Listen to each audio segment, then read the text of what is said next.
In recent weeks, there has been a very large, and according to a recent report, the largest movement of strategic assets of the United States since the Iraq War. And some even said that it's even bigger than the Iraq War. Tehran Times reported that the United States is currently conducting the largest logistical operation in its history. And this 30-second video here shows the American logistical air activity in West Asia over the past 7 days only, accelerated by 20,000 times. At the same time, this activity continues around the clock for 76 days. We are talking about the largest aerial supply operation in American military history, which exceeds the scale of the 2003 Iraq War. This level of cargo transport far surpasses routine supply replenishment. All American strategic warehouses in the region are almost fully stocked and continue to reach their maximum capacity. The US military is not spending billions of dollars on empty threats or show-off maneuvers. All of this indicates readiness for a preemptive strike and possibly the start of a ground operation. How is this in line with the MOU?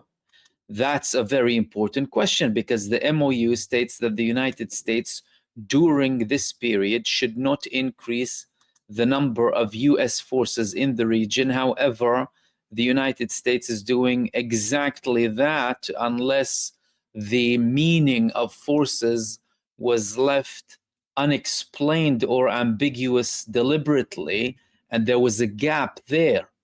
If the United States is conducting such a large-scale logistical operation, they're doing it for Iran. They're not doing it for anyone else, especially if the deployment is in the region of West Asia. Therefore, this leads us to believe, to a large extent, that the intentions are not really towards peace and towards de-escalation from the American administration. If they're doing all of this now, with the recent Israeli escalations in Lebanon, Netanyahu's declaration of victory, in essence, that was to a level theatrical to support his campaign in Israel. Both countries don't appear to be looking for any sort of de-escalation happening there. So we have the American side escalating and increasing its forces in the largest level, even more than the Iraq war. That will undeniably be against Iran. And we have Israel breaching in Lebanon, with the Lebanese government being, in essence, complicit with what it's doing. So what are they going to do, both Israel and the United States? Will they break the MOU? Will Iran, or will they consider what Iran is doing now in its response breaking the MOU? Because it was clearly them breaking it.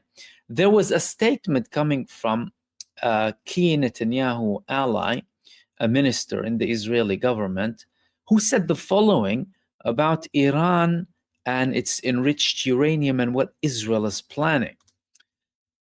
Minister Miki Zohar said that if Iran does not hand over the uranium, we will go to war. They will go and attack Iran if they don't hand the uranium. Handing the uranium wasn't on the table. The Iranians told the Americans that that's out of the question. No third country, no fourth country, no nothing. The uranium is going to remain in Iran. Nothing is going to change that. If Israel is having its conditions now that Iran has to get rid of the uranium, that's adding something that wasn't included in the MOU, because the MOU is a preparation for either the deal or the treaty. And it also explains what the real intentions are of the Israeli side and of the American side as well.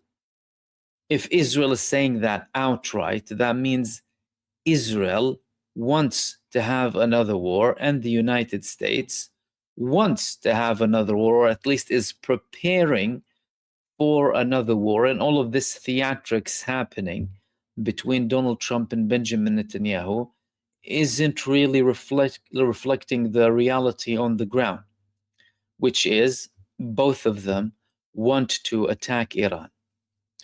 So there is that part, and there is the Lebanese part. Israel is breaching in Lebanon. Netanyahu and his genocide minister say that they will never be leaving the areas that they are occupying in South Lebanon. How will that also play with the negotiations and with the MOU? And listen, one thing that is very important for everyone to note here, if we're talking about any potential war happening between the United States and Israel on one side, Iran and the resistance front on the other side, that will most likely happen during the period of the MOU timetable, which is 60 days from the signing of the agreement, which means within 50 days, within a month to a month and a half, that's when it's going to take place. And it can happen any day.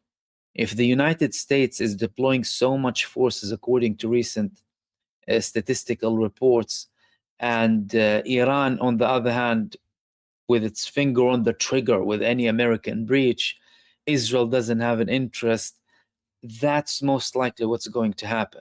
And Netanyahu will get what he wants in the form of an all-out war that Trump would be willing to go into under any pretext. Again, they will say that Iran promised that the Strait of Hormuz needs to be free. They will say anything that they like.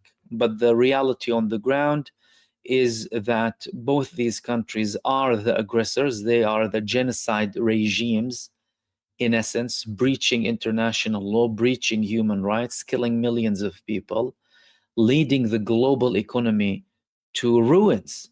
Is there a group action to demand Israel and the United States to pay everyone who suffered from the rising costs due to their aggression against Iran?